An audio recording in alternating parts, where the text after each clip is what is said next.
अब देखो, properties of virus जो है वो हम पढ़ने जा रहे हैं इस वीडियो के अंदर कि भैया प्रॉपर्टीज़ क्या होती हैं वायरस की ना।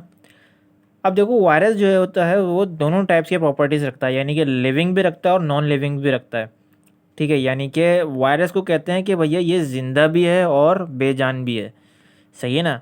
यानी कि चलता फिरता भी है और ये मुर्दा भी है एक तरह से। ठीक है ना। अब वो कैसे, तो लिविंग प्रॉपर्टीज़ जो है वो तीन मैं आपको बताता चलूँ, उसकी तीन जो है वो लिविंग प्रॉपर्टीज़ के ज़रिए आपको ये शो हो जाएगा, ये समझ में आ जाएगा कि भैया ये लिविंग प्रॉपर्टीज़ भी रखता है। तो पहली जो है भैया ये कंटेन करता है जेनेटिक मटेरियल, जो कि डीएनए और आरएनए इसके अंदर मौजूद होता है। तो यहाँ से साबित होता है कि भैया ये एक लिविंग प्रॉपर्टी रखता है।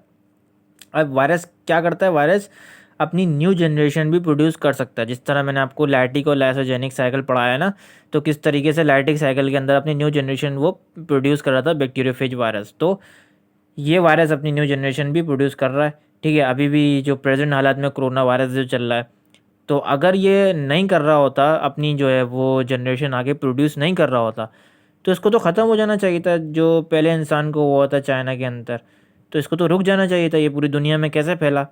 ठीक है ना। इसका मतलब कि वायरस जो है वो अपनी जो है वो न्यू जनरेशन प्रोड्यूस कर सकता है, यानी कि ये इसके अंदर ये लिविंग प्रॉपर्टीज़ में आ गया। ठीक है ना।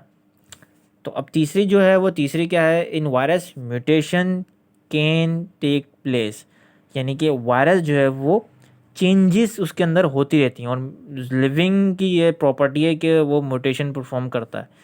ठीक है ना। तो अब जो है वो चेंजेस किस तरीके से होती हैं वायरस के अंदर, अब देखो, अब मैं एग्जांपल के थ्रू आपको बताऊं कि अभी एक पोलियो वायरस है, फिर बैक्टीरियोफेज वायरस है। ठीक है, फिर ये एड्स का वायरस आ गया। ठीक है, तो इस तरीके से मज़ीद वायरस आते जा रहे हैं। ठीक है ना। तो ये जो वायरस आते जा रहे हैं अपनी म्यूटेशन फॉर्म करते हैं, एक नए तरीके की चीज़ लाते हैं अपने अंदर, चेंजेस करते हैं।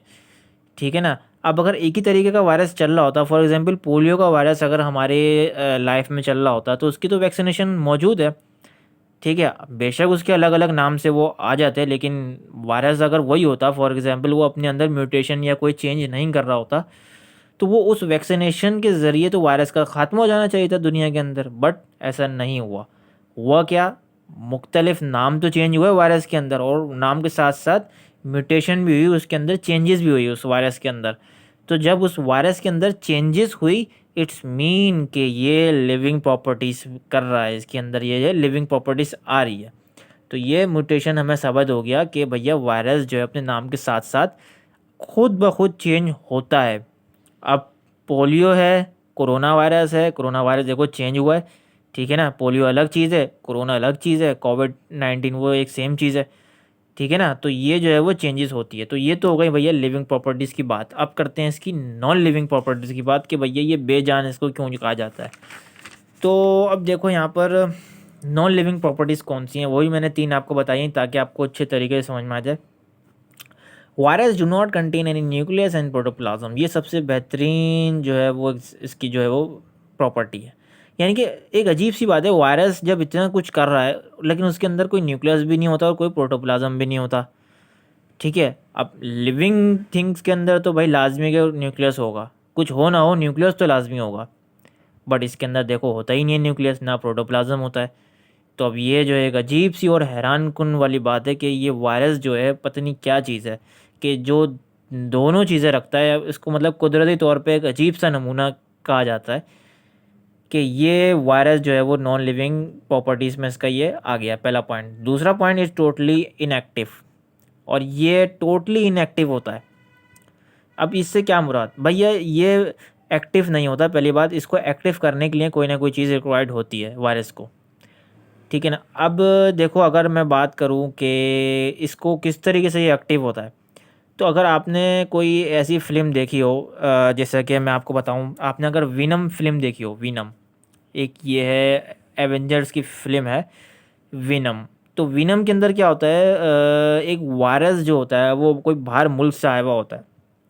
ठीक है, वो जब दुनिया के अंदर आता है तो उससे कोई ना होस्ट चाहिए होता है, उसे कोई ना कोई लिविंग ऑर्गेनिज्म चाहिए होता है, उसे कोई ना कोई चीज़ चाहिए होती है जिस पे वो काबिज हो सके, अपना जो है वो मतलब बेजान से जानदार हो सके। वो इनएक्टिव फॉर्म में पड़ा होता है वो एक मटेरियल।